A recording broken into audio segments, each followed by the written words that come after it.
In the world of My Hero Academia, two powerful quirks stand out from the others, All for One and One for All. Both quirks have been used by protagonists and antagonists in different ways. Although these two quirks have their own distinct abilities, the question is, which one is more powerful? In this video, we will discuss the strengths and weaknesses of both quirks, leaving other quirks aside, and compare them to find out which one is better suited for battle. All for One has been the source of much speculation, as very little is known about it and its user, who is also named All for One. According to All Might, All for One allows its user to steal other people's quirks for their own use or give them away as gifts.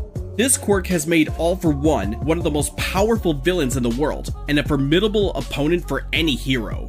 With this power, he is able to commit heinous acts without consequences and can wreak havoc on anyone who stands in his way. With such an overwhelming power at his disposal, many are left wondering what exactly lies behind All for One's actions and what his true identity may be. Besides All for One, the One for All quirk is one of the most powerful quirks in the world, allowing its user to stockpile power and pass it onto a person of their choosing. However, when it came time to introduce it in our previous video, we ultimately decided to put it lower on our top 5 list than All for One. This decision was made so that our viewers could understand the unique abilities of both quirks. The power of One for All is an extraordinary quirk that was originally passed down from one user to another, and it was obtained by a seemingly quirkless person who was also All for One's brother.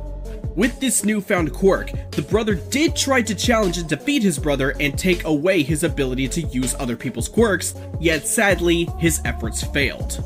Despite his incredible strength and courage to take on the daunting challenge of defeating All for One, it was clear that the brother could not do this alone. Having realized this, the brother chose to pass on his quirk, One for All, with hope that later generations would eventually accomplish what he could not. He saw this as a sign of trust in future heroes and believed that their potential combined with One for All may help them succeed where he had failed.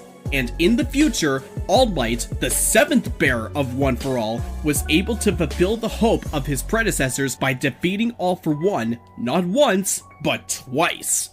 It's remarkable how one person could do what was originally thought to be impossible. All Might's determination and courage has inspired so many people both inside and outside the series to believe that we can accomplish anything with enough dedication and hard work. The battle between One for All and All for One has been a subject of debate for many years. It is clear that One for All would have the upper hand in a fight due to its greater power and abilities. However, when it comes to the first generation of heroes, there is more ambiguity as to who would win. We can look at the fights between All Might and All for One in order to get a better idea of what might happen if these two quirks ever faced off in the future.